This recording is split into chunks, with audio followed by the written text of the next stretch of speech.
또영주TV의 또영주입니다. 오늘은 영혼이 없이, 영혼아 외로워, 영혼이 없이 저 혼자 프리미어리그 이야기를 해볼까 합니다. 프리미어리그 4위 경쟁에 대한 이야기를 해볼까 하는데요. 프리미어리그 26라운드가 끝나면서 4위 경쟁이 더욱더 치열해졌습니다. 1위 아스날, 2위 맨시티, 3위 맨유까지는 챔피언스리그 진출 티켓을 딸 것으로 보이거든요. 그러면 4위는 누가 차지하느냐?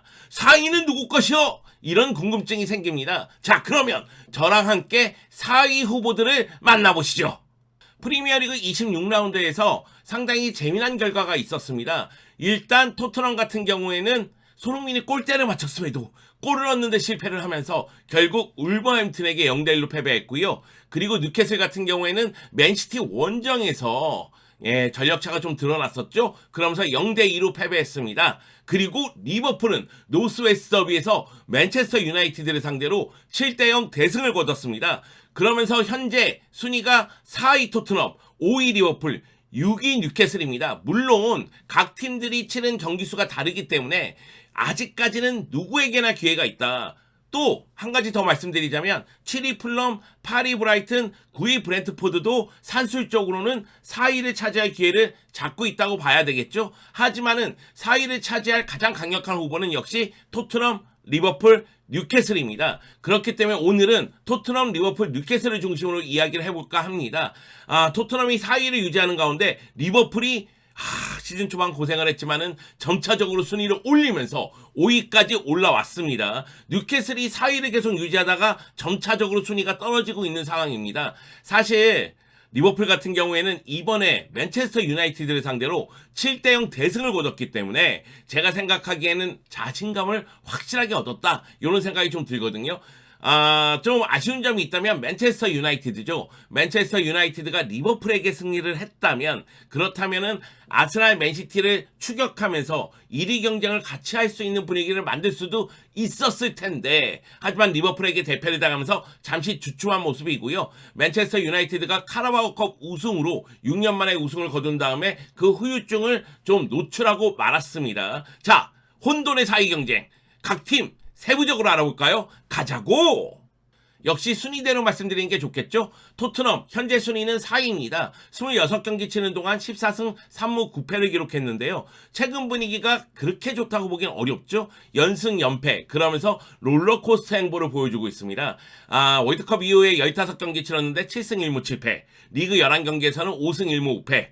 좋다고 말할 수도 없고 아주 나쁘다고 말할 수 없는, 뭐야 이거, 그냥 느낌이 좀 쎄한데, 요런 정도.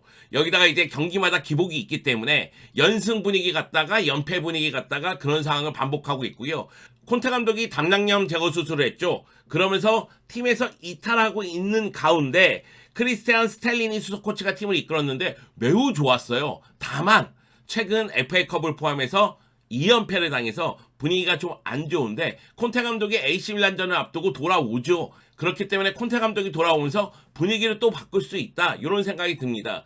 물론 토트넘 같은 경우에는 곳곳에 문제가 있습니다. 수비력도 뛰어나다고 보긴 좀 어려운 상황이고, 벤탄쿠르가 부상이기 때문에 미드필드에서도 전력 누수가 있는 편입니다. 물론 이제 요리스 골키퍼도 부상이지만은 포스터가 잘 메우고 있는 상태이기도 합니다. 물론 이제 벤탄쿠르 같은 경우에도 스킵이 메우고 있다고 보는 시각도 있죠.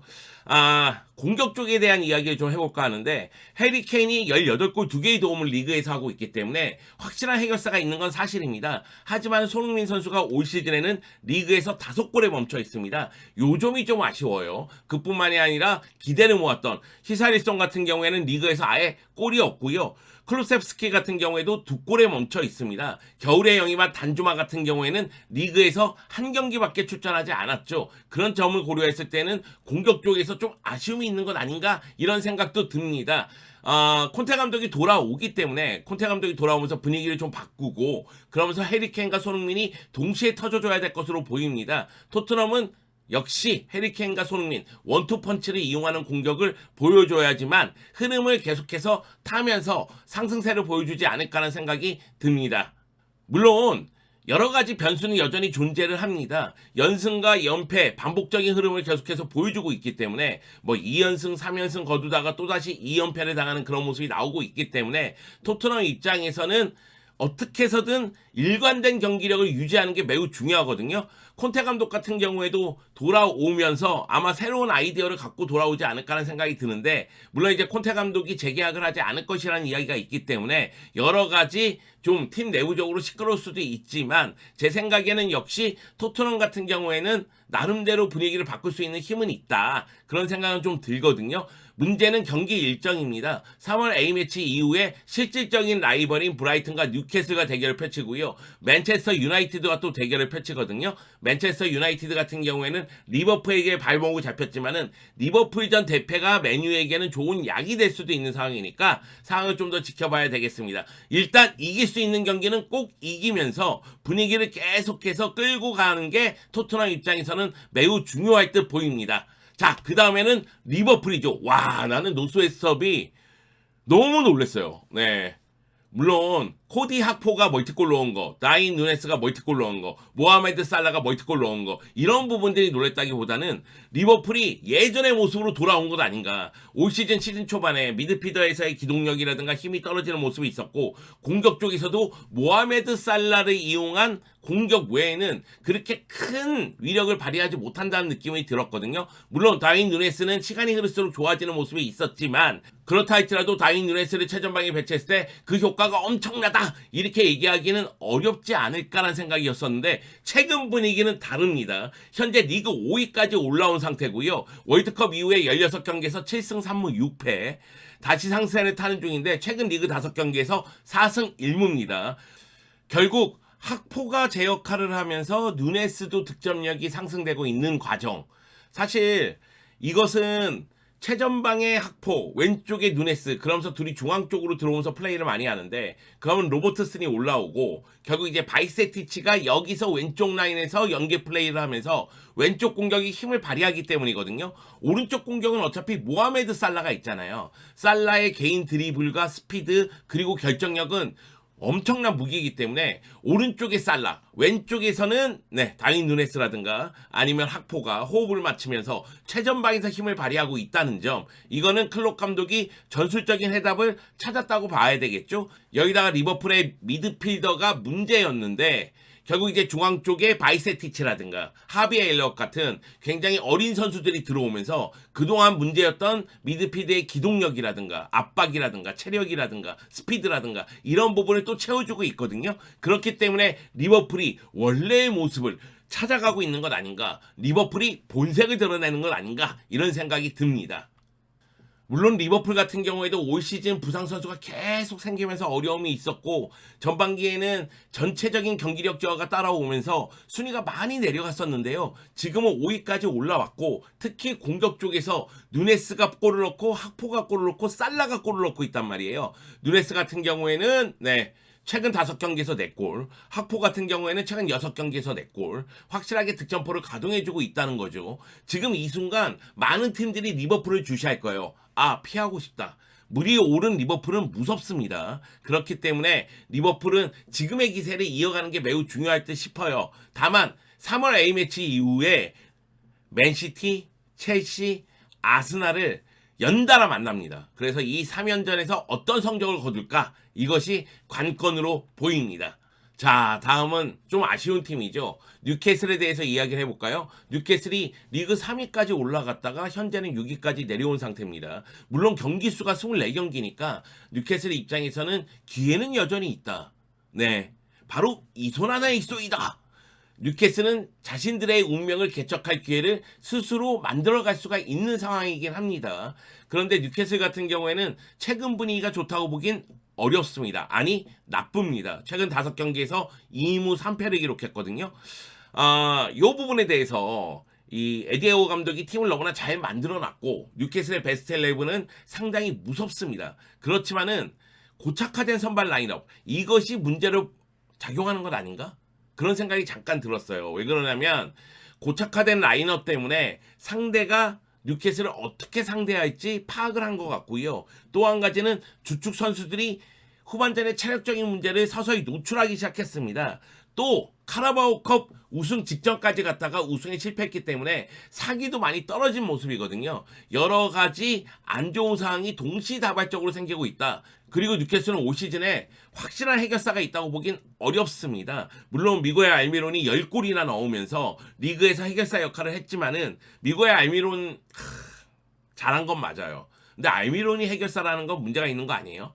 물론 칼럼 윌슨도 7골을 넣긴 했습니다만 칼럼 윌슨과 알렉산더 이삭이 더 많은 골을 넣어줘야 되죠. 알렉산더 이삭이 뭐 전반기에 부상으로 빠지는 경우가 많았기 때문에 뭐 리그에서 3골 넣고 있다는 점에 대해서 강하게 비판하기는 좀 어려울 수도 있겠지만 알렉산더 이삭의 몸값을 생각했을 때는 알렉산더 이삭의 득점력은 아쉬움이 남는다. 그런 생각이 들고 이 이야기는 최전방 활약이 아쉬움이 따른다. 이렇게 볼 수가 있겠죠. 그 가운데 수비가 또 흔들리고 있어요. 최근 실점률이 올라가고 있습니다. 그러다 보니까 뉴캐슬이 성적을 내기가 쉽지 않은 거죠. 역시 말씀드렸다시피 뉴캐슬 같은 경우에는 2경기를 덜 치렀기 때문에 스스로 4위에 올라갈 수 있는 기회가 있습니다. 근데 지금 분위기가 너무 안 좋다는 점이 문제거든요. 여기다가 맨체스터 유나이티드라든가 토트넘과의 경기가 남아있기 때문에 순간적으로 또 미끄러질 수도 있어요. 여기다가 남은 경기 일정을 봤을 때는 곳곳에 장애물들이 있어요. 네, 맨체스터 유나이티드라든가 토트넘이라든가 상대를 해야 되겠죠. 뭐 프리미어리그 팀이라면 당연한 이야기이기도 한데 일단은 이 분위기를 바꾸는 게 중요하다. 에디하우 감독의 뉴캐슬이 올 시즌 매력적인 축구를 했는데 막판에 뒷심 부족을 드러낸다는 건 아쉬움이 남잖아요. 그래서 뉴캐슬 입장에서도 무언가 만들 필요성이 있지 않을까 이런 생각이 듭니다. 분위기를 빠르게 바꿔야 됩니다. 자, 챔피언스리그 진출 확률. 누가 4위를 차지할까? 가장 강력한 후보는 4위 토트넘, 5위 리버풀, 6위 뉴캐슬이라고 말씀을 드렸는데 지금의 기세로 봤을 때는 리버풀의 기세가 가장 무섭습니다. 오히려 이제 뉴캐슬 같은 경우에는 아직까지 기회는 있지만 흐름상 지금 너무 안 좋기 때문에 이 흐름을 바꾸고 다시 한번 좋은 흐름으로 가기 위해서는 어느 정도의 경기가 소비될 것으로 보이거든요. 그리고 토트넘 같은 경우에는 너무 시끄러워. 토트넘을 둘러싼 이야기들이 너무 많아. 콘테 감독 얘기가 따로 있죠. 해리 케인 얘기가 따로 있죠. 손흥민 얘기가 따로 있죠. 그러다 보니까 힘을 발휘해야 될 때 발휘하지 못할 수도 있겠다. 이런 생각이 좀 들더라고요. 그래서 리버풀이 가능성이 좀 있지 않을까 이런 생각이 들 때 미국 스포츠 통계 사이트 538에서는 프리미어리그 챔피언스리그 진출 확률을 발표했습니다. 그러니까 자기들이 이제 판단한 거죠. 일단 아스널과 맨시티는 99% 챔피언스리그로 나간다. 이 두 팀 중에 한 팀이 프리미어리그에서 우승한다. 이렇게 예상을 한 것 같고요. 맨체스터 유나이티드가 74%. 그렇죠. 현재 3위에 위치하고 있으니까. 그리고 나서 토트넘보다 그리고 뉴캐슬보다 리버풀의 가능성을 더 높게 평가했습니다. 역시 리버풀이 제 힘만 발휘한다면 당연히 리버풀은 4위를 차지할 수 있다. 이렇게 예상한 것으로 보입니다. 다만 제가 리버풀의 확률이 좀 높지 않을까 이렇게 예상을 했었는데 이거는 뭐 제 감이고요. 설마 송펠레의 촉을 믿진 않겠지? 송가의 촉을 믿진 않겠지? 제 촉이나 감인데 모두가 4위를 차지할 수 있는 기회는 있습니다. 토트넘도 있고 그리고 뉴캐슬도 있죠. 만약의 경우 손흥민 선수가 남은 경기들에서 빵빵 터져준다면 그렇다면은 뉴캐슬 리버풀보다도 토트넘이 4위에 차지할 가능성이 높아지지 않을까? 이런 생각도 좀 들고 뉴캐슬이 빨리 분위기 반전을 해서 다시 한번 전반기의 모습을 재현한다면 뉴캐슬이 또다시 4위로 올라가지 않을까? 이런 기대감도 있습니다. 그래서 누가 4위를 차지할지 모르겠지만 4위 경쟁은 끝까지 치열할 것이다. 요 얘기를 드리고 싶습니다. 일단 송펠레는 송구하는 리버풀에게 한 표! 죄송합니다. 리버풀 팬 여러분.